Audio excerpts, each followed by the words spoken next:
ಮಾತನಾಡುವಂಥ ಸಂಗತಿ, ದೇವರು ನಮ್ಮನ್ನು ವ್ಯತ್ಯಾಸವಾಗಿ ಇಡುವ ದೇವರು. ನಮ್ಮನ್ನು ಏನು ಮಾಡ್ತಾನಂತೆ? ವ್ಯತ್ಯಾಸವಾಗಿಡುವ ದೇವರು. ಬೈಬಲಲ್ಲಿ ಹಲವು ಉದಾಹರಣೆಗಳಿದೆ, ಅದನ್ನು ಕೆಲವೇ ಉದಾಹರಣೆಗಳನ್ನು ನಾನು ನಿಮ್ಮ ಮುಂದೆ ಇಡ್ತಾ ಇದ್ದೇನೆ. ದೇವರು ತನ್ನ ಮಕ್ಕಳನ್ನು ಹೇಗಿಡ್ತಾನೆ? ವ್ಯತ್ಯಾಸವಾಗಿಡುವ ದೇವರು. Our God keeps his children as a difference. ಆತನು ವ್ಯತ್ಯಾಸವಾಗಿಡುತ್ತಾನೆ. ಇದು ನನ್ನ ಜೀವಿತದಲ್ಲಿ ನಾನು ಕಂಡುಕೊಂಡಂಥ ಇದು ಸತ್ಯವಾಗಿದೆ. ಹಾಲೆಲೂಯಾ. ಇಲ್ಲಿ ನಾನು ದೇವ ಮಕ್ಕಳನ್ನು ನೋಡಿದ್ದೇನೆ. ದೇವರನ್ನು ನಂಬಿದ ನಂತರ ದೇವರು ಅವರನ್ನು ಏನು ಮಾಡಿದ್ದಾನೆ? ವ್ಯತ್ಯಾಸವಾಗಿಟ್ಟಿದ್ದಾನೆ. ದೇವರು ತನ್ನ ಮಕ್ಕಳನ್ನು ವ್ಯತ್ಯಾಸವಾಗಿಡ್ತಾನೆ. ಈ ವ್ಯತ್ಯಾಸ ಎಂಬ ಪದ ಈ ಡಿಕ್ಷನರಿಗಳಲ್ಲಿ ನಾವು ಹೀಗೆ ಓದ್ತೇವೆ: ಸಮಾನತೆ ಇಲ್ಲದ ಸ್ಥಿತಿ ಅಥವಾ ಭಾವ ಎಂಬುದಾಗಿ. ಇನ್ನೊಂದು ಅರ್ಥ, ಎರಡು ವಸ್ತು ಅಥವಾ ಬಿಂದುಗಳ ನಡುವಿನ ಸ್ಥಾನ ಅಥವಾ ಮಾಪನ ಎಂಬುದಾಗಿ ಹೇಳ್ತಾರೆ. ಮತ್ತು ಯಾವುದೇ ಎರಡು ಬಗೆಯ ವಸ್ತು ಅಥವಾ ವಿಷಯಗಳಲ್ಲಿ ಗಮನಿಸಬಹುದಾದಂಥ ವ್ಯತ್ಯಾಸ, ವಿಭಿನ್ನತೆ ಅಥವಾ ಅಂತರ, ಇದನ್ನು ನಾವು ವ್ಯತ್ಯಾಸ ಎಂಬುದಾಗಿ ಹೇಳಬಹುದು. ಪ್ರಿಯ ದೇವಜನರೇ, ಇವತ್ತು ಭಾಸ್ಕರಣ್ಣ ನಿಮ್ಮ ಹತ್ರ ಎರಡು ನೋಟ್ ಇದ್ದರೆ, ಯಾರ ಹತ್ರ ಎರಡು ನೋಟ್ ಇದ್ದರೆ ಕೊಡಿ. ಎರಡು ರೀತಿಯ ನೋಟು, ಒಂದು ಮೌಲ್ಯ ಜಾಸ್ತಿ ಇರುವಂಥದ್ದು, ಒಂದು ಸ್ವಲ್ಪ ಕಡಿಮೆ ಇರುವಂಥದ್ದು.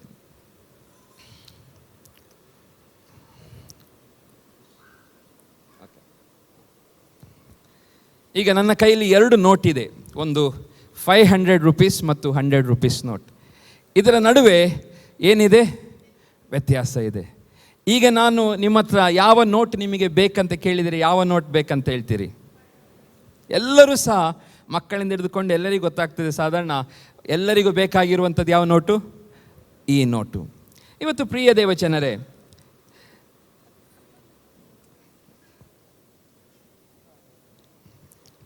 ಇವತ್ತು ನಮ್ಮ ಜೀವಿತಗಳಲ್ಲಿ ದೇವರು ಅದೇ ರೀತಿಯಾದ ವ್ಯತ್ಯಾಸ, ಮೌಲ್ಯಗಳಲ್ಲಿ ಏನು ಮಾಡ್ತಾನೆ? ವ್ಯತ್ಯಾಸವಾಗಿ ದೇವರು ನಮ್ಮ ಜೀವಿತವನ್ನು ಇಡುತ್ತಾನೆ. ಈ ವಿಮೋಚನೆ ಕಾಂಡ 11ನೇ ಅಧ್ಯಾಯ 7ನೇ ವಚನ. ವಿಮೋಚನೆ ಕಾಂಡ 11ನೇ ಅಧ್ಯಾಯ 7ನೇ ವಚನ ಯಾರಾದರೂ ಒಬ್ಬರು ದಯಮಾಡಿ ತೆಗೀರಿ, ದಯಮಾಡಿ ಓದಿ. ಆದರೆ ಐಗುಪ್ತರಿಗೂ ಇಸ್ರಾಯೇಲರಿಗೂ ಯೆಹೋವನು ವ್ಯತ್ಯಾಸ ಮಾಡಿದ್ದಾನೆಂಬುದು ನಿಮಗೆ ತಿಳಿಯುವಂತೆ ಇಸ್ರಾಯೇಲರಲ್ಲಿರುವ ಮನುಷ್ಯರ ಮೇಲಾಗಲಿ ಪಶುಗಳ ಮೇಲಾಗಲಿ ಒಂದು ನಾಯಿಯಾದರೂ ಬೊಗಳುವುದಿಲ್ಲ. ಹಾಲೆಲೂಯಾ. ನಮಗೆ ಗೊತ್ತಿದೆ ಐಗುಪ್ತ ದೇಶ ಮತ್ತು ಇಸ್ರಾಯೇಲ್ ದೇಶ. ಐಗುಪ್ತ ದೇಶ ಅನ್ಯ ದೇಶ, ಇಸ್ರಾಯೇಲ್ ದೇಶವು ದೇವರು ಆದುಕೊಂಡಂಥ ಒಂದು ಸ್ವಕೀಯ ಜನರು ಎಂಬುದಾಗಿ ಇಸ್ರಾಯೇಲರಿಗೆ ಹೇಳುತ್ತಾರೆ. ಸ್ವಕೀಯ ಜನರು, ಆತನ ಪ್ರಜೆಗಳು ಎಂಬುದಾಗಿ ಇಸ್ರಾಯೇಲರ ಬಗ್ಗೆ ನಾವು ಓದ್ತೇವೆ. ಇಲ್ಲಿ ನಾವು ವಾಕ್ಯದಲ್ಲಿ ಓದ್ತೇವೆ, ಐಗುಪ್ತರಿಗೂ ಇಸ್ರಾಯೇಲರಿಗೂ ಯೆಹೋವನು ಏನು ಮಾಡಿದ್ದಾನಂತೆ? ವ್ಯತ್ಯಾಸವನ್ನು ಮಾಡಿದ್ದಾನೆಂಬುದು ನಿಮಗೆ ತಿಳಿಯುವಂತೆ ಇಸ್ರಾಯೇಲಲ್ಲಿರುವ ಮನುಷ್ಯರ ಮೇಲಾಗಲಿ ಪಶುಗಳ ಮೇಲಾಗಲಿ ಒಂದು ನಾಯಿಯಾದರೂ ಬೊಗಳುವುದಿಲ್ಲ. ನೋಡಿ, ದೇವ ಮಕ್ಕಳು ಮತ್ತು ಅನ್ಯರಿಗಿರುವಂಥ ವ್ಯತ್ಯಾಸವನ್ನು ಇಲ್ಲಿ ದೇವರು ನಮಗೆ ರಿವೀಲ್ ಮಾಡ್ತಾ ಇದ್ದಾನೆ. ಬಹಳ ನೀವು ಜಾಗ್ರತೆಯನ್ನು ಕೇಳಬೇಕು. ಒಂದು ವೇಳೆ ವ್ಯತ್ಯಾಸವಿಲ್ಲದಂಥ ಜೀವಿತವನ್ನು ಜೀವಿಸುತ್ತಿರುವುದಾದರೆ ನಾವಿವತ್ತು ದೇವರ ಸನ್ನಿಧಾನದಲ್ಲಿ ಪ್ರಾರ್ಥನೆ ಮಾಡಬೇಕು. ಯಾಕಂತೇಳಿದರೆ ದೇವರು ಪ್ರಾರಂಭದಿಂದಲೇ ಇಸ್ರಾಯೇಲನ್ನು ಆದುಕೊಂಡ ಸಮಯದಿಂದಲೇ ಅವರನ್ನು ಒಂದು ವ್ಯತ್ಯಾಸವಾದ ಜನಾಂಗವಾಗಿಟ್ಟನು. ಇಸ್ರಾಯೇಲರನ್ನು ವ್ಯತ್ಯಾಸವಾಗಿಟ್ಟನು. ಯಾಕೆ ಇಸ್ರಾಯೇಲ್ ಬಗ್ಗೆ ನಾನು ಇವತ್ತು ಹೇಳ್ತಾ ಇದ್ದೇನೆ? ನಾವು ಸಹ ಏನಾಗಿದ್ದೇವೆ? ಆತ್ಮಿಕ ಇಸ್ರಾಯೇಲರಾಗಿದ್ದೇವೆ. ಇವತ್ತು ನಮ್ಮನ್ನು ಸಹ ದೇವರು ಏನು ಮಾಡ್ತಾ ಇದ್ದಾನೆ? ನಮ್ಮ ಬಗ್ಗೆ ಬಯಸುವಂಥದ್ದು, ನಾನು ಮತ್ತು ಅನ್ಯರು ಹೊರಗಿರುವಂಥ ಜನರ ಮಧ್ಯದಲ್ಲಿ ಏನಿರಬೇಕು? ವ್ಯತ್ಯಾಸ. ಇಲ್ಲಿ ವಾಕ್ಯದಲ್ಲಿ ಓದ್ತೇವೆ, ನಿಮಗೆ ತಿಳಿಯುವಂತೆ ಇಸ್ರಾಯೇಲಲ್ಲಿರುವಂಥ ಮನುಷ್ಯರ ಮೇಲಾಗಲಿ, ಫಸ್ಟ್ ಮನುಷ್ಯರು, ಅವರ ಜನರು ಮೇಲಾಗಲಿ ಪಶುಗಳ ಮೇಲಾಗಲಿ ಒಂದು ನಾಯಾದರೂ ಏನು ಮಾಡೋದಿಲ್ಲ ಅಂತೆ? ಬೊಗಳುವುದಿಲ್ಲ. ಯಾಕೆ ಬೊಗಳುವುದಿಲ್ಲ? ದೇವರ ವಾಕ್ಯದಲ್ಲಿ ಸ್ಪಷ್ಟವಾಗಿ ಬರೆಯಲ್ಪಟ್ಟಿದೆ, I have made a difference between them. ಅವರ ಮಧ್ಯದಲ್ಲಿ ನಾನು ಏನಿಟ್ಟಿದ್ದೇನೆ? ವ್ಯತ್ಯಾಸವನ್ನು ಇಟ್ಟಿದ್ದೇನೆ. ಅವರು ನನ್ನ ಜನರು, ಅವರನ್ನು ಮುಟ್ಟಲು ಯಾರಿಗೆ ಆಗುವುದಿಲ್ಲ. ಅವರು ನನ್ನ ಪ್ರಜೆಗಳಾಗಿರುವುದರಿಂದ ಯಾವೊಂದು ನಾಯಿ ಸಹ ಬೊಗಳಲು ನಾನೇನು ಮಾಡೋದಿಲ್ಲ, ಬಿಡುವುದಿಲ್ಲ ಎಂಬುದಾಗಿ. ಇವತ್ತು ಪ್ರಿಯ ದೇವಜನ, ನಾವು ಈ ಮಾತುಗಳನ್ನು ಬಹಳ ಸೀರಿಯಸ್ ಆಗಿ ನಾವು ತೆಗೆದುಕೊಳ್ಳೋಣ. ಯಾಕೆಂದರೆ ನಮ್ಮ ಲೈಫ್ ಸ್ಟೈಲನ್ನು ದೇವರು ನಮ್ಮ ನೋಡುವಂಥ ದೇವರಾಗಿದ್ದಾನೆ. ಇವತ್ತು ವ್ಯತ್ಯಾಸ ಉಂಟೆಂಬುದಾಗಿ ಹೊಸ ಒಡಂಬಡಿಕೆಯಲ್ಲೂ ಸಹ ನಾವು ಓದ್ತೇವೆ. ಪ್ರತಿಯೊಂದು ಮನುಷ್ಯನ ಜೀವಿತದಲ್ಲಿ ಅಥವಾ ದೇವ ಮಕ್ಕಳಲ್ಲಿ, ಅನ್ಯರಲ್ಲಿ ದೇವರು ವ್ಯತ್ಯಾಸವನ್ನು ಇಟ್ಟಿದ್ದಾನೆಂಬುದಾಗಿ. ಹಾಗೆ ನಾವು ಹೊಸ ಒಡಂಬಡಿಕೆ ಬರುವಾಗ ನಾವಲ್ಲಿ 1 ಕೊರಿಂಥ 7:34 ಹೀಗೆ ಓದ್ತೇವೆ, ಯಾಕೆ ನಾವು ವ್ಯತ್ಯಾಸವುಳ್ಳವರಾಗಿರಬೇಕೆಂಬುದಾಗಿ. ಅಲ್ಲಿ ಓದೋಣ. ಅದರಂತೆ ಮುತ್ತೈದೆಗೂ ಕನ್ನಿಕೆಗೂ ವ್ಯತ್ಯಾಸ ಉಂಟು. ಮದುವೆ ಇಲ್ಲದವಳು ತಾನು ದೇಹಾತ್ಮಗಳಲ್ಲಿ ಪವಿತ್ರಳಾಗಿರಬೇಕೆಂದು ಕರ್ತನ ಕಾರ್ಯಗಳನ್ನು ಕುರಿತು ಚಿಂತಿಸುತ್ತಾಳೆ. ಮುಂದೆ ಓದಿ. ಆದರೆ ಮದುವೆಯಾದವಳು ತನ್ನ ಗಂಡನನ್ನು ಹೇಗೆ ಮೆಚ್ಚಿಸಬೇಕೆಂದು ಪ್ರಪಂಚದ ಕಾರ್ಯಗಳನ್ನು ಕುರಿತು ಚಿಂತಿಸುತ್ತಾಳೆ. ನಾನು ನಿಮಗೆ ಉರುಳು ಹಾಕಬೇಕೆಂದು ಇದನ್ನು ಹೇಳುವುದಿಲ್ಲ. ನೀವು ಸಜ್ಜನರಿಗೆ ತಕ್ಕ ಹಾಗೆ ನಡೆದು ಭಿನ್ನ ಭಾವವಿಲ್ಲದೆ ಕರ್ತನಿಗೆ ಪಾದ ಸೇವೆಯನ್ನು ಮಾಡುವವರಾಗಬೇಕೆಂದು ನಿಮ್ಮ ಹಿತಕ್ಕೋಸ್ಕರವೇ ಹೇಳುತ್ತೇನೆ. ಇಲ್ಲಿ ನಾವು ವಾಕ್ಯದಲ್ಲಿ ಓದಿದ ಹಾಗೆ ಇಲ್ಲಿ ಒಂದು ಎಕ್ಸಾಂಪಲನ್ನು ಕೊಟ್ಟು ಪೌಲನು ಕೊರಿಂಥ ಸಭೆಗೆ ಹೇಳ್ತಿದ್ದಾನೆ, ಮುತ್ತೈದೆಗೂ ಕನ್ಯೆಗೂ ಏನಿದೆ ಅಂತೆ ವ್ಯತ್ಯಾಸ. ಒಬ್ಬ ವಯಸ್ಸಾದಂಥ ಒಂದು ಅಜ್ಜಿ ಮತ್ತು ಕನ್ಯೆ, ಮದುವೆ ಆಗದಂಥ ತನ್ನನ್ನು ತಾನೇ ಪರಿಶುದ್ಧವಾಗಿಟ್ಟುಕೊಂಡಂಥ ಒಂದು ಕನ್ಯೆಗೆ ಏನಿದೆ ವ್ಯತ್ಯಾಸ ಉಂಟು. ಮದುವೆ ಇಲ್ಲದವಳು ತಾನು ದೇಹಾತ್ಮಗಳಲ್ಲಿ ಪವಿತ್ರಳಾಗಿರಬೇಕೆಂದು ಕರ್ತನ ಕಾರ್ಯಗಳನ್ನು ಕುರಿತು ಚಿಂತಿಸುತ್ತಾಳೆ. ಮದುವೆ ಇಲ್ಲದವಳು ಏನು ಮಾಡ್ತಾಳಂತೆ? ತಾನು ದೇಹಾತ್ಮಗಳಲ್ಲಿ ಪವಿತ್ರಳಾಗಿರಬೇಕೆಂದು ಕರ್ತನ ಕಾರ್ಯಗಳನ್ನು ಕುರಿತು ಚಿಂತಿಸುತ್ತಾಳೆ. ಆದರೆ ಮದುವೆಯಾದವಳು ತನ್ನ ಗಂಡನನ್ನು ಹೇಗೆ ಮೆಚ್ಚಿಸಬೇಕೆಂದು ಪ್ರಪಂಚದ ಕಾರ್ಯಗಳನ್ನು ಕುರಿತು ಚಿಂತಿಸುತ್ತಾಳೆ. ನಾನು ನಿಮಗೆ ಉರುಳು ಹಾಕಬೇಕೆಂದು ಇದನ್ನು ಹೇಳಲಿಲ್ಲ.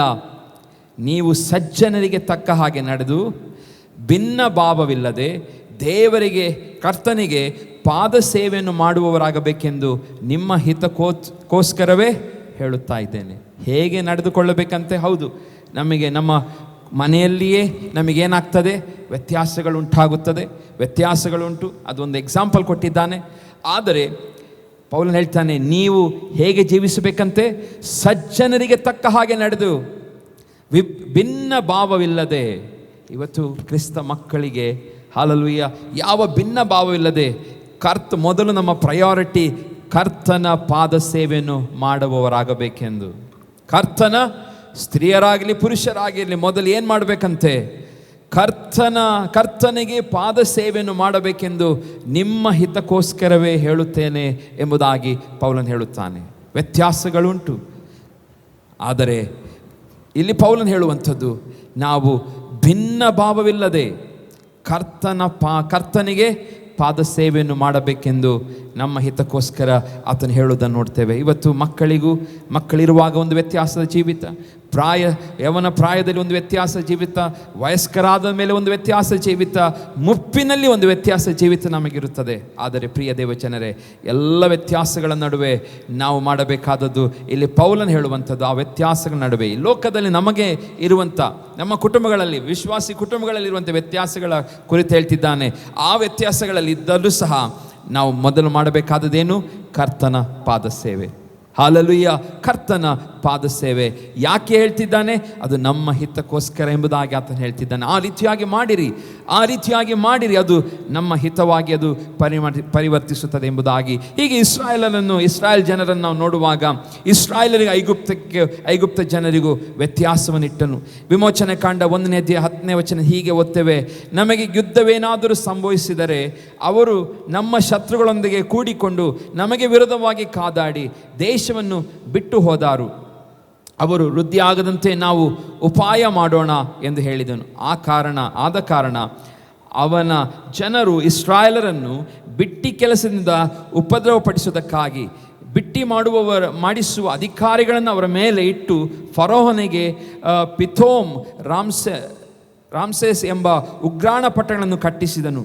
ಐಗುಪ್ತ್ಯರು ಅವನನ್ನು ಎಷ್ಟು ಉಪದ್ರವಪಡಿಸಿದರೂ ಅವರು ಅತ್ಯಧಿಕವಾಗಿ ಹೆಚ್ಚಿ ಹರಡಿಕೊಂಡದ್ದರಿಂದ ಐಗುಪ್ತ್ಯರು ಇಸ್ರಾಯೇಲರ ವಿಷಯದಲ್ಲಿ ಸಹಿಸಲಾರದಷ್ಟು ಹೆದರಿಕೆ ಉಳ್ಳವರಾದರು. ಇಲ್ಲಿ ವಾಕ್ಯದಲ್ಲಿ ಓದುವಂಥದ್ದು, ಇಲ್ಲಿ ಅವರೊಂದು ಷಡ್ಯಂತ್ರ ರೂಪಿಸ್ತಾರೆ ಐಗುಪ್ತ್ಯರು.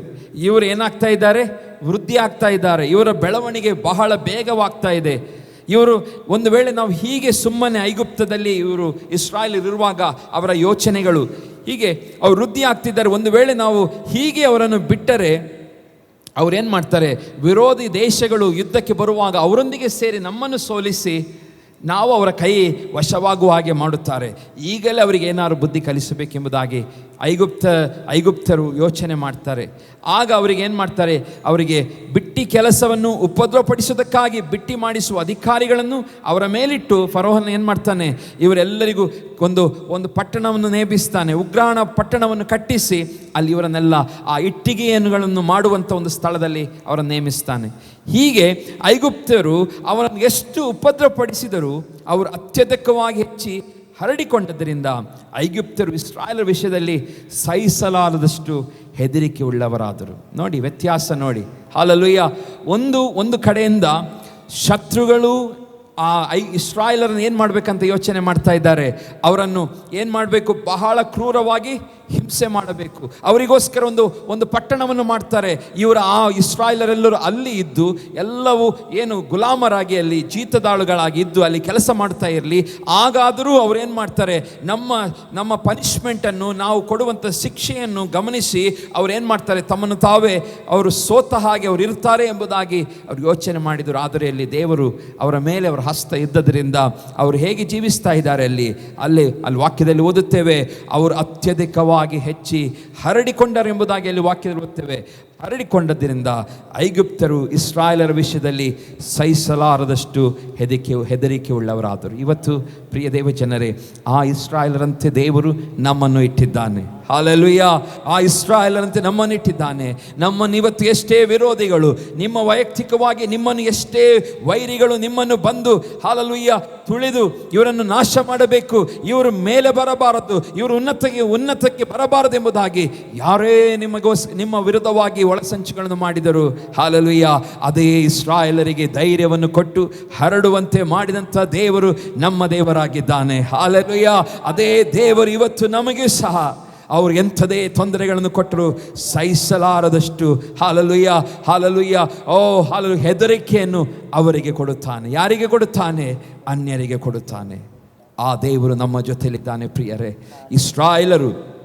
ಇಸ್ರಾಯೇಲರು ಎಂದಿಗೂ ಸಹ ದೇವರನ್ನು ಬಿಟ್ಟು ಈ ಐಗುಪ್ತ ದೇಶದಲ್ಲಿ ಪಾಲಿಗಮಿ ಅಂದರೆ ವಿವಿಧ ದೇವತೆಗಳನ್ನು ಆರಾಧಿಸುವಂಥವರಾಗಿದ್ದರು. ಆದರೆ ಇಸ್ರಾಯೇಲರು ಮಾತ್ರ ಯೆಹೋವನೊಬ್ಬನನ್ನೇ ಆರಾಧಿಸುವಂಥವರಾಗಿದ್ದರು. ಯೇಸು ಸ್ವಾಮಿ ಅವಾಗ ಇನ್ನೂ ಪ್ರತ್ಯಕ್ಷನಾಗಿರಲಿಲ್ಲ, ಆತನು ಭೂಮಿಗೆ ಬರಲಿಲ್ಲ. ಅವಾಗ ಯೆಹೋವನನ್ನು ಮಾತ್ರ ಆರಾಧಿಸುತ್ತಾ ಇದ್ದರು. ಈ ಆರಾಧಿಸುವಂಥ ಸಮಯದಲ್ಲಿ ಹಲ್ಲೆಲೂಯಾ ಅವರಿಗೆ ಗೊತ್ತಿತ್ತು, ನಾನು ಸೇವಿಸುವ ದೇವರು ಒಳ್ಳೆಯ ದೇವರು, ಶಕ್ತನಾದ ದೇವರು, ನಮ್ಮನ್ನು ಎಂಥದೇ ಪರಿಸ್ಥಿತಿಯಲ್ಲಿ ಬಿದ್ದಾಗಲೂ ನಮ್ಮನ್ನು ಕಾಪಾಡುವ ಆತನು ಎಂಬುದಾಗಿ ಅವರಿಗೆ ಗೊತ್ತಿದ್ದ ನಿಮಿತ್ತವಾಗಿ ಅವರು ಯಾವಾಗಲೂ ದೇವರನ್ನು ಮುಂದೆ ಇಟ್ಟುಕೊಂಡಿದ್ದರು. ದೇವರು ಅದೇ ರೀತಿಯಾಗಿ ಅವರನ್ನು ಹಲ್ಲೆಲೂಯಾ ನಡೆಸುತ್ತಾ ಬಂದನು. ಯಾವಾಗ ಹಲ್ಲೆಲೂಯಾ ಕಷ್ಟಗಳು ಹೆಚ್ಚಾಗುತ್ತದೋ ಉಪದ್ರವಗಳು ಹೆಚ್ಚಾಗುವಾಗ ದೇವರು ಅವರನ್ನು ಸುಮ್ಮನೆ ಬಿಡಲಿಲ್ಲ, ಅವರನ್ನು ಹಾಳಾಗಲು ಬಿಡಲಿಲ್ಲ.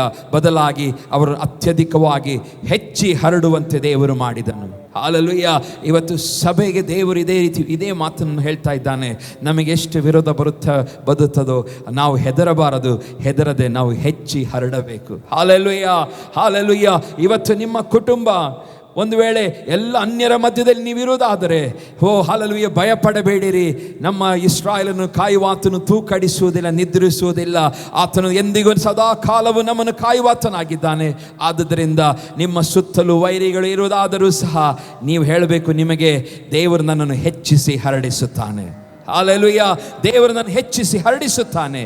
ನಂಬಿಕೆ ಹಲ್ಲೆಲೂಯಾ ಇಂದ ನಾವು ಒಂದೊಂದು ಹೆಜ್ಜೆಗಳನ್ನಿಟ್ಟು ಕರ್ತನ ವಾಕ್ಯವನ್ನು ತನ್ನ ಚಿತ್ತವನ್ನು ನೆರವೇರಿಸುವಾಗ ದೇವರು ನಮ್ಮ ಜೀವಿತಗಳಲ್ಲಿ ಕಾರ್ಯ ಮಾಡುತ್ತಾನೆ. ಇಸ್ರಾಯೇಲ್ ಜನರನ್ನು ದೇವರು ವ್ಯತ್ಯಾಸವಾಗಿಟ್ಟನು. ದೇವರು ಅವರನ್ನು ತನ್ನ ಮಕ್ಕಳನ್ನಾಗಿ ಸ್ವೀಕಾರ ಮಾಡಿದ ದಿನದಿಂದ ಇವತ್ತಿನವರೆಗೆ ದೇವರನ್ನು ವ್ಯತ್ಯಾಸವಾಗಿಟ್ಟಿದ್ದಾನೆ. ಹಲ್ಲೆಲೂಯಾ. ಇವತ್ತು ನಾವು ಇಸ್ರಾಯೇಲ್ ದೇಶವನ್ನು ನೋಡುವಾಗ ಒಂದು ಪುಟ್ಟ ದೇಶ, ನೀವು ಮ್ಯಾಪಲ್ಲಿ ಹೀಗೆ ಸಣ್ಣ ಇಷ್ಟು ದೊಡ್ಡ ಮ್ಯಾಪ್ ಹಿಡ್ಕೊಂಡ್ರೆ ಆ ಇಸ್ರಾಯೇಲ್ ದೇಶವೇ ಕಾಣೋದಿಲ್ಲ. ಆದರೆ ಅದಕ್ಕಿಂತ ಹಲ್ಲೆಲೂಯಾ 30-40 ಪಟ್ಟು ದೊಡ್ಡದಿರುವಂಥ ದೇಶದೊಂದಿಗೆ ಹೋರಾಡಿ ಹಲ್ಲೆಲೂಯಾ ಜಯವನ್ನು ಗಳಿಸಿದೆ. ಹಲ್ಲೆಲೂಯಾ. ಯಾಕೆ? ಆ ದೇಶದೊಂದಿಗೆ ಸರ್ವಶಕ್ತನಾದ ದೇವರು ಅವರೊಂದಿಗಿದ್ದಾನೆ. ಹಲ್ಲೆಲೂಯಾ. ಅದೇ ದೇವರು ನಮಗೆ ಹೇಳ್ತಿದ್ದಾನೆ, ನೀನೊಂದು ಪುಟ್ಟ ಮನೆಯಲ್ಲಿ ಸಣ್ಣದಾದಂಥ ಕುಟುಂಬದಲ್ಲಿ ಇದ್ದೀಯಾ? ಹಾಲೆಲೂಯಾ. ಅಕ್ಕಪಕ್ಕದಲ್ಲೆಲ್ಲ ನೆರೆಯವರು ನಿನಗೆ ವಿರೋಧವಾಗಿದ್ದಾರಾ? ಹೆದರಬೇಡ. ಯೆಹೋವನು ಹೇಗೆ ಇಸ್ರಾಯೇಲನನ್ನು ಹರಡಿ ಹಬ್ಬುವಾಗೆ ಮಾಡಿದನು ಅದೇ ರೀತಿಯಾಗಿ ನಿನ್ನನ್ನು ಮಾಡುತ್ತಾನೆ, ನಿಮ್ಮನ್ನು ಮಾಡುತ್ತಾನೆ. ನೀವು ಕಳವಳಗೊಳ್ಳುವಂಥ ಅವಶ್ಯಕತೆ ಇಲ್ಲ. ಬಟ್ ನಿಮ್ಮ ಎಲ್ಲ ಚಿಂತೆಯ ಭಾರವನ್ನು ಕರ್ತನ ಮೇಲೆ ಹಾಕಬೇಕು. ಕರ್ತನಲ್ಲಿ ಹೇಳಿರಿ, ಕರ್ತನು ನಿಮಗೆ ಶುಭವನ್ನು ಕೊಡುತ್ತಾನೆ ಹೊರತು ಅಶುಭವನ್ನು ಎಂದಿಗೂ ಆತನು ಬರಮಾಡುವುದಿಲ್ಲ. ಹಾಲೆಲೂಯಾ. ನಾವು ಏಷಾಯ 54:17 ಹೀಗೆ ಓದುತ್ತೇವೆ. ಏಷಾಯ 54:17 ನಿನ್ನನ್ನು ಎದುರಿಸಲು ಕಲ್ಪಿಸಿದ ಯಾವ ಆಯುಧವು ಏನಾಗುವುದಿಲ್ಲ, ಜಯಿಸದು. ನಂಬುತ್ತೀರಾ? Hallelujah, hallelujah. ನಿನ್ನನ್ನು ಎದುರಿಸಲು ಕಲ್ಪಿಸಿದ ಯಾವ ಆಯುಧವು ಜಯಿಸದು. ನ್ಯಾಯ ವಿಚಾರಣೆಯಲ್ಲಿ ನಿನಗೆ ವಿರೋಧವಾಗಿ ಏಳುವ ಪ್ರತಿಯೊಂದು ನಾಲಿಗೆಯನ್ನು ದೋಷಿ ಎಂದು ನೀನು ಖಂಡಿಸುವಿ. ಈ ಸ್ಥಿತಿಯೇ ಯೆಹೋವನ ಸೇವಕರ ಸ್ವಾಸ್ಥ್ಯವು, ನಾನು ದಯಪಾಲಿಸುವ ಸಧರ್ಮ ಫಲವೂ ಆಗಿದೆ ಎಂದು ಯೆಹೋವನು ಅನ್ನುತ್ತಾನೆ. ಪ್ರಿಯ ದೇವಜನರೇ, ನಮ್ಮ ದೇವರು ನಮಗೆ ಎದುರಾಗಿ ಕಲ್ಪಿಸಿದ ಯಾವ ಆಯುಧವನ್ನು ಜಯಿಸಲು ಬಿಡುವುದಿಲ್ಲ. ಹಾಲೆಲೂಯಾ. ನಿಮ್ಮ ಕುಟುಂಬಕ್ಕೆ ವಿರುದ್ಧವಾಗಿ, ನಿಮ್ಮ ಮಕ್ಕಳಿಗೆ ವಿರೋಧವಾಗಿ, ಹಾಲೆಲೂಯಾ, ನಿಮ್ಮ ಹಾಲೆಲೂಯಾ ಕೆಲಸ ಮಾಡುವಂಥ ಸ್ಥಳಕ್ಕೆ ವಿರೋಧವಾಗಿ, ನಿಮ್ಮ ಹಾಲೆಲೂಯಾ ಪರ್ಸನಲ್ ಲೈಫಿಗೆ ವಿರೋಧವಾಗಿ ಯಾರೇ ಆಯುಧಗಳನ್ನು ಕಲ್ಪಿಸಿದರು, ನೀವು ಕ್ರಿಸ್ತನಲ್ಲಿ ದೃಢವಾಗಿ ಆತನಾತುಕೊಂಡು ಜೀವಿಸುತ್ತಿರುವುದಾದರೆ ಇವತ್ತು ಆ ಆಯುಧವು ಯಾವುದು ಏನಾಗುವುದಿಲ್ಲ, ಜಯಿಸದು, ಫಲಿಸದು. ಹಾಲೆಲೂಯಾ, ಜಯಿಸದು. ಯಾಕೆ? ಈ ವಾಗ್ದಾನಗಳನ್ನು ದೇವರು ಅವರಿಗೆ ಇಸ್ರಾಯೇಲರಿಗೆ ಮಾಡಿದ್ದಾನೆ, ಹೌದು. ಆದರೆ ಆ ವಾಗ್ದಾನಗಳಿಗೆ ನಾವು ಸಹ ಪಾತ್ರರಾಗಿದ್ದೇವೆ. ಹಾಲೆಲೂಯಾ, ಆ ವಾಗ್ದಾನಗಳಿಗೆ ನಾವು ಪಾತ್ರರಾಗಿದ್ದೇವೆ. ಮತ್ತು ಎರಡನೇದಾಗಿ ನಾವು ನೋಡುವಾಗ ಇಸ್ರಾಯೇಲರ ಸ್ತ್ರೀಯರಿಗೂ ಮತ್ತು ಐಗುಪ್ತರ ಸ್ತ್ರೀಯರಿಗೂ ದೇವರು ಏನು ಮಾಡಿದನು? ವ್ಯತ್ಯಾಸವನ್ನಿಟ್ಟನು. ಸ್ತ್ರೀಯರ ನಡುವೆ, ಇದು ಸ್ತ್ರೀಯರು ಬಹಳ ಗಂಭೀರವಾಗಿ ಕೇಳಬೇಕು. ಸ್ತ್ರೀಯರ ನಡುವೆ ದೇವರೇನಿಟ್ಟನು? ವ್ಯತ್ಯಾಸವನ್ನಿಟ್ಟನು. ಇಲ್ಲಿ ವಿಮೋಚನೆ ಕಾಂಡ 1:15 ಓದುತ್ತೇವೆ. ಯಾರಾದರೂ ದಯಮಾಡಿ ಓದಿ.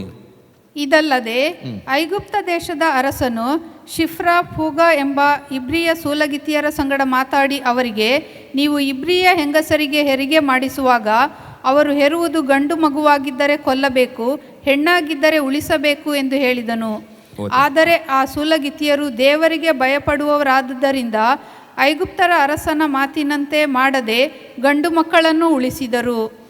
ಆಗ ಐಗುಪ್ತರ ಅರಸನು ಅವರನ್ನು ಕರೆಸಿ, ನೀವು ಅವರ ಗಂಡು ಮಕ್ಕಳನ್ನು ಉಳಿಸಿದ್ದೇನು, ಹೀಗೆ ಯಾಕೆ ಮಾಡಿದಿರಿ ಎಂದು ಕೇಳಲು, ಸೂಲಗಿತ್ತಿಯರು ಫರೋಹನಿಗೆ, ಇಬ್ರಿಯ ಸ್ತ್ರೀಯರು ಐಗುಪ್ತ ಸ್ತ್ರೀಯರಂತಲ್ಲ, ಅವರು ಚುರುಕಾಗಿದ್ದಾರೆ, ಅವರು ಸೂಲಗಿತ್ತಿಯು ತಮ್ಮ ಹತ್ತಿರ ಬರುವುದಕ್ಕೆ ಮುಂಚೆಯೇ ಹೆರುವರು ಎಂದು ಹೇಳಿದನು.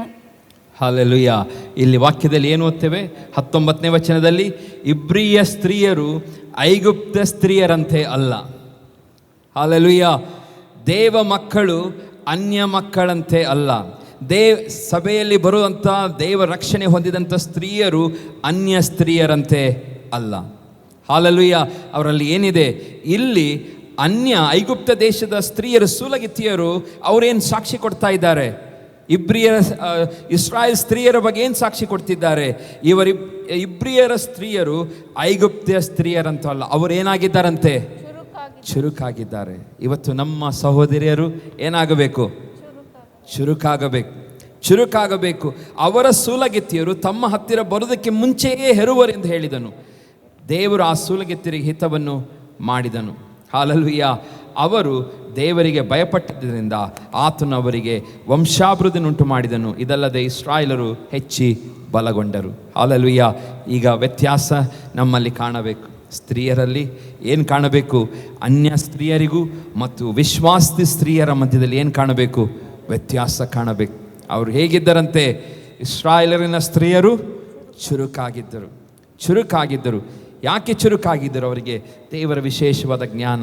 ಹಾಲೆಲೂಯಾ. ದೇವರ ವಿಶೇಷವಾದ ಸಹಾಯ ಅವರಿಗಿತ್ತು. ಇವತ್ತು ನಾವು ಸಹ ದೇವರ ಸಹಾಯವನ್ನು ಪಡೆದುಕೊಂಡಿದ್ದೇವೆ. ಆದರೆ ನಮ್ಮ ಸೈಡಿಂದ ನಾವು ಎಫರ್ಟ್ ಹಾಕಬೇಕು.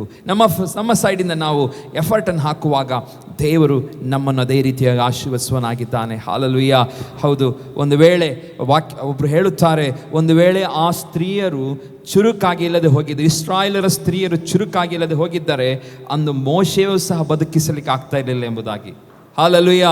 ಅವರು ಚುರುಕಾಗಿಲ್ಲದೆ ಹೋಗಿದ್ದರೆ ಆ ಸ್ತ್ರೀಯರಲ್ಲಿ ಆ ಚಾಣಕ್ಷತನ ಇಲ್ಲದೆ ಹೋಗಿದ್ದರೆ ಅವ್ರು ಮೋಶೆಯು ಅವತ್ತು ಏನಾಗ್ತಿರ್ಲಿಲ್ಲ, ಚಲಿಸುತ್ತಿರಲಿಲ್ಲ. ಇಸ್ರಾಯೇಲರನ್ನು ಐಗುಪ್ತ ದೇಶದಿಂದ ಬಿಡಿಸೋದಕ್ಕೋಸ್ಕರ ಮೋಶೆಯನ್ನು ಅವರೇನು ಮಾಡಿದರು, ದೇವರು ಏನು ಮಾಡಿದರು, ಮೋಶೆಯನ್ನು ಆತನು ಆರಿಸಿಕೊಳ್ಳುತ್ತಾನೆ.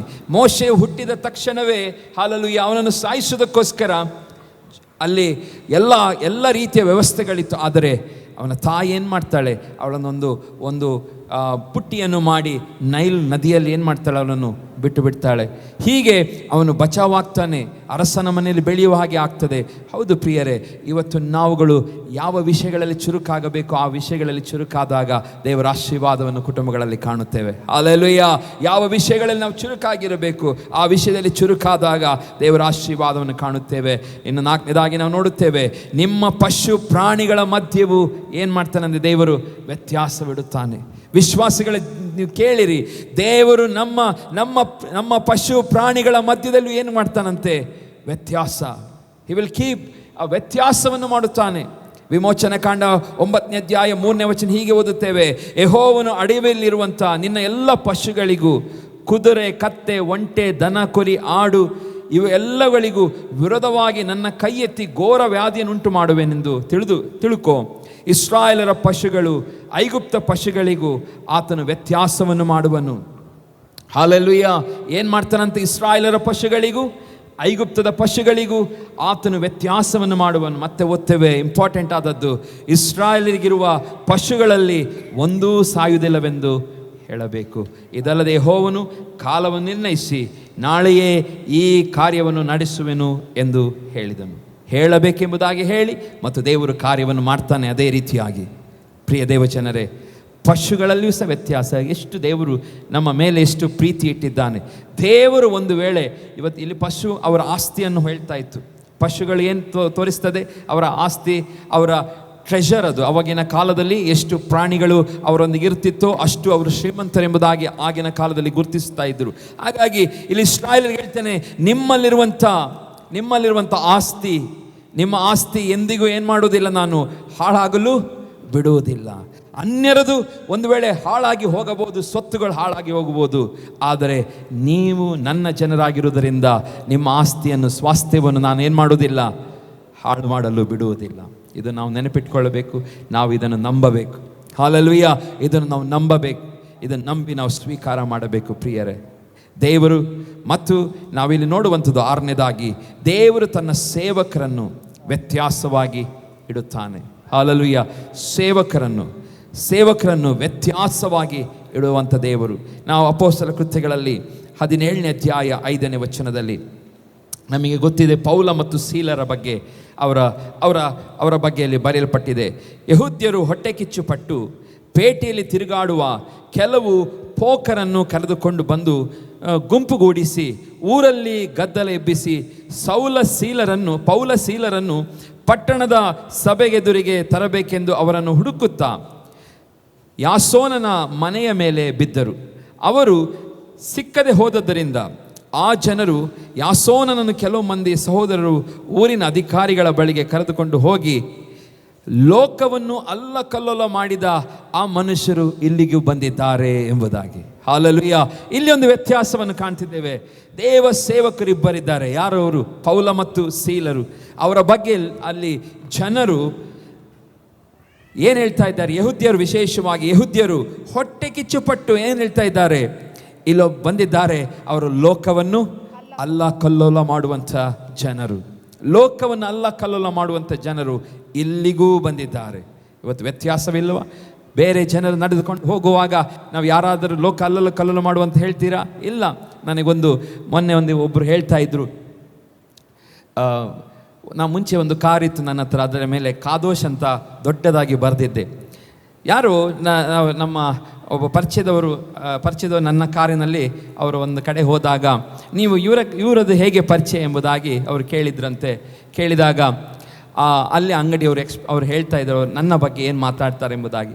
ಈಗ ಅವ್ರ ಕಾರು ಹೋಗ್ತಾ ಉಂಟಲ್ಲ, ಈ ಕಾರು ಮತಾಂತರ ಮಾಡುವ ಕಾರು. ಏನು ಕಾರು? ಮತಾಂತರ ಮಾಡುವಂಥ ಕಾರು. ಆ ಕಾರಲ್ಲಿ ಏನೇನೋ ಇದೆ ಎಂಬುದಾಗಿ ಮಲ್ಪೆಯಲ್ಲಿ ಅಲ್ಲಿ ಇಲ್ಲೆಲ್ಲ ಮಾತಾಡ್ತಾರೆ ಎಂಬುದಾಗಿ. ಮತಾಂತರ ಮಾಡುವಂಥ ಕಾರ್ ಎಂಬುದಾಗಿ. ಹೌದು, ನಮ್ಮನ್ನು ನೋಡುವಾಗ ಅವರಿಗೆ ಗೊತ್ತಾಗ್ತದೆ, ಹಲ್ಲೆಲೂಯ, ನಾವು ವ್ಯತ್ಯಾಸವಾಗಿರುವಂಥ ಜನರಾಗಿದ್ದೇವೆ. ವ್ಯತ್ಯಾಸವಾಗಿರುವಂಥ ಜನರು. ದೇವರು ಹಲ್ಲೆಲೂಯ ನಮ್ಮನ್ನು ವ್ಯತ್ಯಾಸವಾಗಿಟ್ಟಿದ್ದಾನೆ. ದೇವರು ನಮ್ಮನ್ನು ವ್ಯತ್ಯಾಸವಾಗಿಡಿ. ಯಾಕೆಂದರೆ ಅವರಿಗೊಂದು ಭಯ, ಅದರೊಳಗೆ ಅವರು ಹೇಳುವುದಂತೆ ಅದರೊಳಗೆ ಏನೇನೋ ಉಂಟು ಆ ಕಾರೊಳಗೆ ಎಂಬುದಾಗಿ ಮಾತನಾಡಿಕೊಳ್ಳುವುದಂತೆ. ಪ್ರಿಯ ದೇವಜನರೇ, ಹೌದು, ನಮ್ಮನ್ನು ನೋಡುವಾಗಲೇ ಅವರಿಗೆ ಗಲಿಬಿಲಿ ಉಂಟಾಗುತ್ತದೆ, ಏನೇನೋ ಹಲವು ಅಸಮಾಧಾನಗಳು ಉಂಟಾಗುತ್ತದೆ. ಯಾಕೆಂದರೆ ದೇವರು ನಮ್ಮನ್ನು ಈ ಲೋಕದಲ್ಲಿ ವ್ಯತ್ಯಾಸವಾಗಿಟ್ಟಿದ್ದಾನೆ. ಹಲ್ಲೆಲೂಯ. ಪ್ರಿಯ ದೇವ, ನೀವು ನಡ್ಕೊಂಡು ಹೋಗುವಾಗ ನಿಮ್ಮನ್ನು ನೋಡಿ ಎಷ್ಟೋ ಜನರು ಅದೇ ರೀತಿ ಹೇಳ್ತಾರೆ. ನಮ್ಮ ಪುಂಡ್ಲಿಕ್ ಅಂಕಲ್ ಒಂದು ದಿವಸ ಸಾಕ್ಷಿಯನ್ನು ಕೊಡ್ತಾ ಇದ್ರು. ಒಂದು ಕಡೆ ಎಲ್ಲೋ ಒಂದು ಕಡೆ ಒಂದು ಆ ವಿಷಯ ಹೇಳೋದು ಬೇಡ, ಅವರು ನಿಂತುಕೊಂಡು ಪ್ರಾರ್ಥನೆ ಮಾಡ್ತಾ ಇದ್ದರಂತೆ. ಸಾಕು, ಆ ಪ್ರಾರ್ಥನೆ ಮಾಡುವಾಗ ಅಲ್ಲಿ ದೇವರ ಆತ್ಮನು ಕಾರ್ಯ ಮಾಡಿದ್ದಾನೆ. ಹಲ್ಲೆಲೂಯ. ನಿಂತರೆ ಸಾಕು, ದುರಾತ್ಮಗಳು ಬಾಯಿ ಬಿಡುವುದಿಲ್ಲ. ದುರಾತ್ಮಗಳ ಬಾಯಿಗಳನ್ನು ದೇವರು ಕಟ್ಟುತ್ತಾನೆ. ಹಲ್ಲೆಲೂಯ. ದುರಾತ್ಮಗಳ ಬಾಯಿಗಳನ್ನು ದೇವರು ಬಂಧಿಸುತ್ತಾನೆ. ಅದೇ ನಮಗೂ ಮತ್ತು ಅವರಿಗಿರುವಂಥ ವ್ಯತ್ಯಾಸ. ಲೋಕದಲ್ಲಿ ನಮಗೆ ದೇವರು ಬಲವನ್ನು, ಜೀವಿಸಲು ಬಲ ಕೊಟ್ಟಿದ್ದಾನೆ. ದುರಾತ್ಮಗಳ ಮೇಲೆ ಅಧಿಕಾರವನ್ನು ಕೊಟ್ಟಿದ್ದಾನೆ. ಸರ್ವಶಕ್ತನಾದ ದೇವರು ನಾವು ಹೋಗುವಾಗ ಬರುವಾಗ ನಮ್ಮ ಮುಖಾಂತರ ದೇವರು ಕಾರ್ಯವನ್ನು ಮಾಡೋದಕ್ಕೋಸ್ಕರ ನಮ್ಮನ್ನು ವ್ಯತ್ಯಾಸವಾಗಿ ಆತನು ಇಟ್ಟಿದ್ದಾನೆ. ಹಲ್ಲೆಲೂಯ. ವ್ಯತ್ಯಾಸವಾಗಿಟ್ಟಿದ್ದಾನೆ. ಇವತ್ತು ನಾವು ನೆನಪಿಲಿಟ್ಟುಕೊಳ್ಳಬೇಕು ಪ್ರಿಯರೇ. ಯಾಕೆ ತನ್ನ ಜನರ ವ್ಯತ್ಯಾಸವಾಗಿಡುತ್ತಾನೆ? ಅಪೊಸ್ತಲರ ಕೃತ್ಯಗಳು 17ನೇ ಅಧ್ಯಾಯ 28ನೇ ವಚನದಲ್ಲಿ ಹೀಗೆ ಓದ್ತೇವೆ, ಆತನು ನಮ್ಮಲ್ಲಿ ಒಬ್ಬರಿಗೂ ದೂರವಾದವನಲ್ಲ. ಯಾಕೆ ವ್ಯತ್ಯಾಸವಾಗಿಟ್ಟಿದ್ದಾನೆ? ನಮ್ಮಲ್ಲಿ ಒಬ್ಬನಿಗೂ ದೇವರೇನಲ್ಲ, ದೂರವಾದವನಲ್ಲ. ಆತನಲ್ಲಿಯೇ ನಾವು ಜೀವಿಸುತ್ತೇವೆ, ಚಲಿಸುತ್ತೇವೆ ಮತ್ತು ಇರುತ್ತೇವೆ. ಹಲ್ಲೆಲೂಯ. ಯಾಕೆ ನಮ್ಮನ್ನು ವ್ಯತ್ಯಾಸವಾಗಿ? ಆತನಲ್ಲಿಯೇ ನಾವು ಜೀವಿಸುವ ನಿಮಿತ್ತವಾಗಿ, ಚಲಿಸುವ ನಿಮಿತ್ತವಾಗಿ, ನಾವು ಇರುವುದರ ನಿಮಿತ್ತವಾಗಿ ದೇವರು ಹಲ್ಲೆಲೂಯ ನಮ್ಮನ್ನು ಏನು ಮಾಡ್ತಾನೆ? ವ್ಯತ್ಯಾಸವಾಗಿ ಇಡುವ ಹಾಗೆ ನಾವು ಮಾಡುತ್ತಾನೆ. ಪ್ರಿಯರೇ, ಹೌದು, ಒಂದು ಅಜ್ಞಾನದ ಕಾಲವಿತ್ತು 30ನೇ ವಚನದಲ್ಲಿ. ಆ ಅಜ್ಞಾನದ ಕಾಲಗಳನ್ನು ದೇವರ ಲಕ್ಷ್ಯಕ್ಕೆ ತರುವುದಿಲ್ಲ. ಎಂಥ ಅಜ್ಞಾನದ ಕಾಲ ನಮಗಿತ್ತು! ನಮ್ಮ ಸಂತಾನದವರು ಬೇರೆ ದೇವರ ಸಂತಾನದವರಾಗಿದ್ದಾಗ ಅವರ ಮೇಲೆ ದೈವವು ಮನುಷ್ಯನ ಶಿಲ್ಪ ವಿದ್ಯೆಯಿಂದಲೂ ಕಲ್ಪನೆಯಿಂದಲೂ ಕೆತ್ತಿದ ಚಿನ್ನ ಬೆಳ್ಳಿ ಕಲ್ಲುಗಳಿಗೆ ಸಮಾನವೆಂದು ನಾವು ಭಾವಿಸಬಾರದು. ಒಂದು ಕಾಲದಲ್ಲಿ ಅಜ್ಞಾನ ಕಾಲ ಇತ್ತು. ನಾವು ನೋಡುವಂಥದ್ದೆಲ್ಲವೂ ಏನಾಗಿತ್ತು? ನಮಗೆ ಒಂದು ದೈವವಾಗಿತ್ತು. ನೋಡುವಂತೆಲ್ಲ ಸಂಗತಿಗಳು ಅದನ್ನು ನಾವು ಕೈ ಮುಗಿತಾ ಇದ್ದೆವು. ಅದೊಂದು ಅಜ್ಞಾನ ಕಾಲವಾಗಿತ್ತು. ಇಲ್ಲಿ 30ನೇ ವಚನ, ಆ ಅಜ್ಞಾನ ಕಾಲವನ್ನು ದೇವರು ಲಕ್ಷ್ಯಕ್ಕೆ ತರುವುದಿಲ್ಲ. ಯಾಕೆ ಲಕ್ಷ್ಯಕ್ಕೆ ತರುವುದಿಲ್ಲ? ಇವಾಗ ನೀವು ಯೇಸು ಸ್ವಾಮಿಯನ್ನು ಕಂಡುಕೊಂಡಿದ್ದೀರಿ. ಹಲ್ಲೆಲೂಯ. ಯೇಸುವಿಗೆ ನಿಮ್ಮ ಜೀವಿತವನ್ನು ಒಪ್ಪಿಸಿಕೊಟ್ಟಿದ್ದೀರಿ.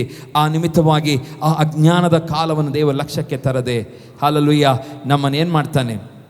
ಹೇಳ್ತಾನೆ, ಈಗಲಾದರೂ ಆತನು 4 ದಿಕ್ಕಿನಲ್ಲಿರುವ ಎಲ್ಲರೂ ತನ್ನ ಕಡೆಗೆ ತಿರುಗಿಕೊಳ್ಳಬೇಕೆಂದು ಅಪ್ಪಣೆ ಕೊಡುತ್ತಾನೆ. ಹಲ್ಲೆಲೂಯ. ಇವತ್ತು ನಮ್ಮನ್ನು ವ್ಯತ್ಯಾಸವಾಗಿಟ್ಟಿದ್ದಾನೆ. ದೇವದಾಸರುಗಳನ್ನು ದೇವರು ವ್ಯತ್ಯಾಸವಾಗಿಡುತ್ತಾನೆ. ನಾವು ಹೋಗುವಾಗ ಬರುವಾಗ ನಮ್ಮನ್ನು ವ್ಯತ್ಯಾಸವಾಗಿ ಕಾಣುವ ಹಾಗೆ ಮಾಡುತ್ತಾನೆ. ಮತ್ತು ಅದೇ ರೀತಿಯಾಗಿ ದುಷ್ಟರಿಗೂ ಮತ್ತು ನೀತಿವಂತರಿಗೂ, ಹಲ್ಲೆಲೂಯ, ಇಸ್ರಾಯೇಲರಿಗೂ ಐಗುಪ್ತ ಹೇಗೆ ಹೇಳುತ್ತಾ ಇದ್ದೇವೆ ಅದೇ ರೀತಿ ದುಷ್ಟರು ಮತ್ತು ನೀತಿವಂತರ ನಡುವೆ ಏನಿದೆ? ದೇವರು ವ್ಯತ್ಯಾಸವನ್ನು ಇಡುವ ದೇವರಾಗಿದ್ದಾನೆ. ಕೀರ್ತನೆಗಳು ಬಹಳ ಸ್ಪಷ್ಟವಾಗಿ 1ನೇ ಕೀರ್ತನೆ ಎಷ್ಟು ವ್ಯತ್ಯಾಸವಾಗಿಡುತ್ತಾನೆ ಎಂಬುದಾಗಿ ಆ ಕೀರ್ತನೆ ಓದುವಾಗಲೇ ನಮಗೆ ಗೊತ್ತಾಗ್ತದೆ. ಇಲ್ಲಿ ವಾಕ್ಯದಲ್ಲಿ ಓದುತ್ತೇನೆ, ದಯಮಾಡಿ ಕೇಳಿ. ಯಾವನು ದುಷ್ಟರ ಆಲೋಚನೆಯಂತೆ ನಡೆಯದೆ, ಪಾಪಾತ್ಮರ ಮಾರ್ಗದಲ್ಲಿ ನಿಂತುಕೊಳ್ಳದೆ, ನಿಂದಕರೊಡನೆ ಕೂತುಕೊಳ್ಳದೆ, ಯೆಹೋವನ ಧರ್ಮಶಾಸ್ತ್ರದಲ್ಲಿ ಆನಂದ ಪಡುವನಾಗಿ ಅದನ್ನೇ ಹಗಲಿರುಳು ಧ್ಯಾನಿಸುತ್ತಿರುವನು, ಅವನೆಷ್ಟೋ ಧನ್ಯನು. ಅವನು ನೀರಿನ ಕಾಲುವೆಗಳ ಬಳಿಯಲ್ಲಿ ಬೆಳೆದಿರುವಂಥ ಮರದ ಹಾಗಿರುವನು. ಅಂಥ ಮರವು ತಕ್ಕ ಕಾಲದಲ್ಲಿ ಫಲ ಕೊಡುತ್ತದಲ್ಲ, ಅದರ ಎಲೆ ಬಾಡುವುದೇ ಇಲ್ಲ. ಅದರಂತೆಯೇ ಅವನ ಕಾರ್ಯವೆಲ್ಲವೂ ಸಫಲವಾಗುವುದು. 4ನೇ ವಚನ, ದುಷ್ಟರು ಹಾಗಲ್ಲ, ಗಾಳಿ ಬಡಿದುಕೊಂಡು ಹೋಗುವ ಹೊಟ್ಟಿನಂತಿದ್ದಾರೆ. ಆದುದರಿಂದ ದುಷ್ಟರು ನ್ಯಾಯ ವಿಚಾರಣೆಯಲ್ಲಿಯೂ ಪಾಪಾತ್ಮರು ನೀತಿವಂತರ ಸಭೆಯಲ್ಲಿಯೂ ನಿಲ್ಲುವುದಿಲ್ಲ. ಯೆಹೋವನು ನೀತಿವಂತರ ಮಾರ್ಗವನ್ನು ಲಕ್ಷಿಸುವನು, ದುಷ್ಟರ ಮಾರ್ಗವು ಕಂಪ್ಲೀಟ್. ಅಲ್ಲಿ ದೇವರು ಆ 1ನೇ ಕೀರ್ತನೆಯಲ್ಲಿ ದುಷ್ಟರಿಗೆ ಮತ್ತು ನೀತಿವಂತರಿಗೆ ಇರುವಂಥ ವ್ಯತ್ಯಾಸವನ್ನು ದೇವರು ಹೇಳ್ತಾನೆ. ಅಲ್ಲಿ ಹಲ್ಲೆಲೂಯ. ಏನು ವ್ಯತ್ಯಾಸ? ದುಷ್ಟರು ಹಾಗಲ್ಲ, ಗಾಳಿ ಬಡಿದುಕೊಂಡುವ ಹೊಟ್ಟಿನಂತಿದ್ದಾರೆ. ಇವತ್ತಿಗೂ ಈಗೆಲ್ಲ ಟೆಕ್ನಾಲಜಿಗಳು ಜಾಸ್ತಿ ಆಗಿದೆ. ಮುಂಚೆ ಹೊಟ್ಟು ಮತ್ತು ಬೀಜವನ್ನು ಸಪ್ರೇಟ್ ಮಾಡೋದು ಏನು ಮಾಡ್ತಿದ್ರು? ಗಾಳಿಯ ಮುಖಾಂತರ ಸಪ್ರೇಟ್ ಮಾಡ್ತಿದ್ರು. ಗಾಳಿ ಬೀಸ್ತಾ ಇರುವಾಗ ಹೊಟ್ಟು ಮತ್ತು ಬೀಜ ಏನಾಗ್ತಿತ್ತು? ಭಾರವಾದ ಬೀಜ ಒಂದು ಕಡೆ ಬೀಳ್ತಾ ಇತ್ತು, ಹೊಟ್ಟು ಗಾಳಿಯಲ್ಲಿ ಹಾರ್ಕೊಂಡು ಹೋಗ್ತಿತ್ತು. ಅದಕ್ಕೆ ಹೋಲಿಸಿ ದೇವರು ಹೇಳ್ತಿದ್ದಾನೆ, ಒಬ್ಬ ದುಷ್ಟನು ಹೇಗೆ ಗಾಳಿ ಬೀಸುವಾಗ ಹಾರ್ಕೊಂಡು ಹೋಗುತ್ತದೆ ಹೊಟ್ಟು, ಅದೇ ರೀತಿಯಾಗಿ ಒಬ್ಬ ದುಷ್ಟನು ಇರುತ್ತಾನೆ ಎಂಬುದಾಗಿ. ಯೆಹೋವನು ನೀತಿವಂತರ ಮಾರ್ಗವನ್ನು ಏನು ಮಾಡ್ತಾನಂತೆ? ಲಕ್ಷಿಸುವನು, ದುಷ್ಟರ ಮಾರ್ಗವು ನಾಶವಾಗುವುದು. ಹೌದು, ಬೈಬಲಲ್ಲಿ ನೀತಿವಂತರಿಗೆ ಸಂಬಂಧಪಟ್ಟ ಹಲವು ಆಶೀರ್ವಾದಗಳಿದೆ. ಅದನ್ನು ಇಲ್ಲಿಗೆ ಮುಗಿಸ್ತೇನೆ. ನೀತಿವಂತರನ್ನು ದೇವರು ಏನು ಮಾಡ್ತಾನೆ? ಉದ್ಧರಿಸುವ ದೇವರು. ನೀತಿವಂತರು ಖರ್ಜೂರದ ಮರದ ಹಾಗೆ ಬೆಳೆಯುತ್ತಾರೆ, ಲೆಬನೋನಿನ ದೇವದಾರು ವೃಕ್ಷದ ಹಾಗೆ ವೃದ್ಧಿಯಾಗುವರು, ಮುಪ್ಪಿನಲ್ಲಿಯೂ ಫಲಿಸುವರು, ಪುಷ್ಟಿಯಾಗಿದ್ದು ಶೋಭಿಸುವರು. ಯೆಹೋವನು ನೀತಿವಂತರನ್ನು ಕಟಾಕ್ಷಿಸುತ್ತಾನೆ, ಅವರು ಮೊರೆ ಇಡುವಾಗ ಕಿವಿಗೊಡುತ್ತಾನೆ. ಯೆಹೋವನು ನೀತಿವಂತರ ಕೂಗನ್ನು ಕೇಳಿ ಎಲ್ಲ ಕಷ್ಟಗಳಿಂದ ಬಿಡಿಸುತ್ತಾನೆ. ನೀತಿವಂತರ ಅತ್ಯಾಸಕ್ತಿಯುಳ್ಳ ಪ್ರಾರ್ಥನೆಗೆ ಬಹು ಬಲವಿದೆ. ನೀತಿವಂತನು 7 ಸಾರಿ ಬಿದ್ದರೂ ಮತ್ತೆ ಏಳುತ್ತಾನೆ. ನೀತಿವಂತನು ಪರೋಪಕಾರಿಯಾಗಿ ಧರ್ಮ ಕೊಡುವನು. ನೀತಿವಂತನ ಬಾಯಿಯು ಸುಜ್ಞಾನವನ್ನು ನುಡಿಯುತ್ತದೆ, ಅವನ ನಾಲಿಗೆ ನ್ಯಾಯವನ್ನೇ ಹೇಳುತ್ತದೆ. ಉತ್ಸಾಹ ಧ್ವನಿಯು ಜಯಘೋಷವು ನೀತಿವಂತರ ಗುಡಾರದಲ್ಲಿರುತ್ತವೆ. ನೀತಿವಂತರ ಮಾರ್ಗವು ಮಧ್ಯಾಹ್ನದವರೆಗೆ ಹೆಚ್ಚುತ್ತಾ ಬರುವ ಬೆಳಗಿನ ಬೆಳಕಿನಂತಿರುತ್ತದೆ. ದೇವರು ನೀತಿವಂತನು ಎಂದಿಗೂ ಕದಲಗೊಡಿಸನು. ಯೆಹೋವನು ನೀತಿವಂತರ ನಿವಾಸವನ್ನು ಏನು ಮಾಡ್ತಾನೆ? ಆಶೀರ್ವದಿಸುವನು. ಹಲ್ಲೆಲೂಯಾ. ಇದೆಲ್ಲ ನೀತಿವಂತರಿಗೆ ಸಂಬಂಧಪಟ್ಟ ಆಶೀರ್ವಾದಗಳು ಪ್ರಿಯರೇ. ಅದಕ್ಕೆ ಯೆಶಾಯನು ಹೇಳ್ತಾನೆ, ಈ ನೀತಿವಂತರ ಪದವಿಯನ್ನು ಹೊಂದಿಕೊಳ್ಳದವರು ಯಾರಾದರೂ ಇದ್ರುದಾದರೆ ಆತನೊಂದು ಕರೆಯನ್ನು ಕೊಡುತ್ತಾ ಇದ್ದಾನೆ. ನೀವು ನೀತಿವಂತರಾಗಲಿಲ್ಲ, ಯೇಸುವನ್ನು ಕಂಡುಕೊಳ್ಳಲಿಲ್ಲ, ಆತನು ಹೇಳ್ತಾ ಇದ್ದಾನೆ, ಯೆಶಾಯ 55:6, ಯೆಹೋವನು ಸಿಕ್ಕುವ ಕಾಲದಲ್ಲಿ ಆತನನ್ನು ಆಶ್ರಯಿಸಿರಿ, ಆತನು ಸಮೀಪದಲ್ಲಿರುವಾಗ ಆತನಿಗೆ ಬಿನ್ನಹ ಮಾಡಿ. ಈ ಕಾಲ, ಇವತ್ತು ನಾವು ಏನು ಹೇಳ್ತಿದ್ದೀವಿ, ಇದು ಕೃಪೆಯ ಕಾಲ. ಇವಾಗ ನಾವು ದೇವರನ್ನು ಹೊಂದಿಕೊಳ್ಳುವಂಥ ಕಾಲವಾಗಿದೆ. ದೇವರನ್ನು ಸ್ವೀಕರಿಸಲು ಸಾಧ್ಯವಾಗುವಂಥ ಕಾಲ. ಮುಂದೊಂದು ಕಾಲ ಬರಲಿಕ್ಕಿದೆ, ಕಠಿಣ ಕಾಲ. ಆ ಕಠಿಣ ಕಾಲದಲ್ಲಿ ದೇವರನ್ನು ನಾವು ಸ್ವೀಕರಿಸಬೇಕೆಂಬುದಾಗಿ ಹೋದರೂ ಸಹ ನಮಗೆ ಆಗದಂಥ ಪರಿಸ್ಥಿತಿ ಉಂಟಾಗುತ್ತದೆ ಪ್ರಿಯರೇ. ಹಾಗಾಗಿ ನಾವು ವಾಕ್ಯದಲ್ಲಿ ಓದುತ್ತೇವೆ 9ನೇ ವಚನದಲ್ಲಿ, ಭೂಮಿಯ ಮೇಲೆ ಆಕಾಶವು ಎಷ್ಟು ಉನ್ನತವೋ ನಿಮ್ಮ ಮಾರ್ಗಗಳಿಗಿಂತ ನನ್ನ ಮಾರ್ಗಗಳು, ನಿಮ್ಮ ಆಲೋಚನೆಗಳಿಗಿಂತ ನನ್ನ ಆಲೋಚನೆಗಳು ಅಷ್ಟು ಉನ್ನತವಾಗಿದೆ. ಇವತ್ತು ದೇವರ ಆಲೋಚನೆ ನಿಮ್ಮ ಬಗ್ಗೆ, ಆಕಾಶ ಎಷ್ಟು ಉನ್ನತವೋ ಅಷ್ಟು ಉನ್ನತ.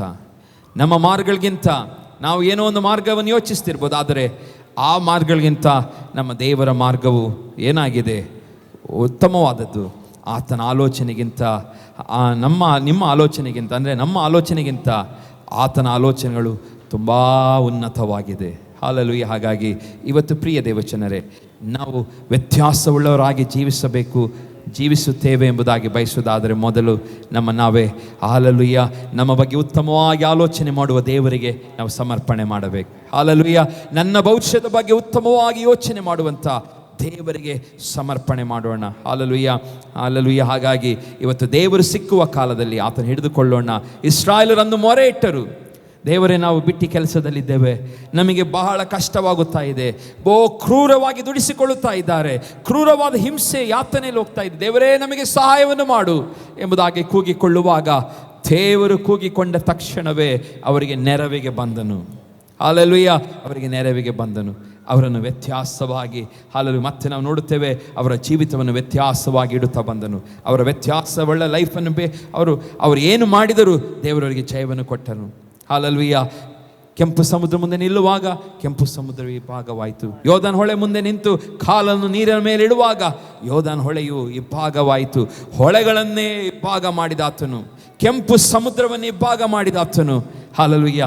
ನಿಮ್ಮ ಜೀವಿತದಲ್ಲಿ ಎಂಥದೇ ಕೆಂಪು ಸಮುದ್ರ ಅಡ್ಡ ಬಂದಿರಬಹುದು, ಯೋರ್ದನ್ ಹೊಳೆಯಂಥ ನದಿಗಳು ನಿಮ್ಮ ಮುಂದೆ ಇರಬಹುದು.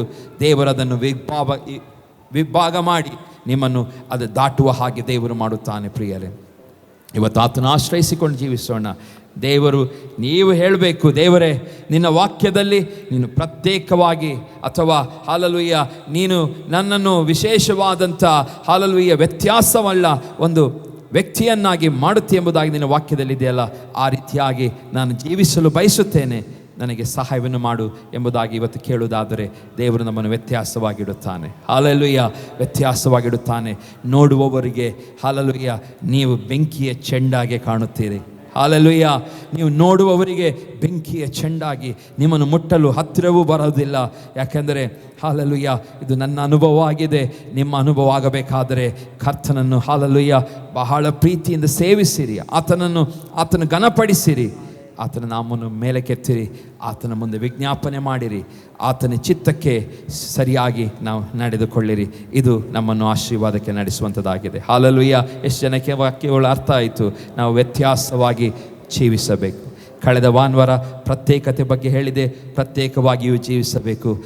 ನಾವು ಹಾಗೆ ಜೀವಿಸುವಾಗ ದೇವರು ಲೋಕದಲ್ಲಿ ವ್ಯತ್ಯಾಸವಾಗಿರುವ ಹಾಗೆ ದೇವರು ಮಾಡುತ್ತಾನೆ. ಹಾಲೆಲೂಯ.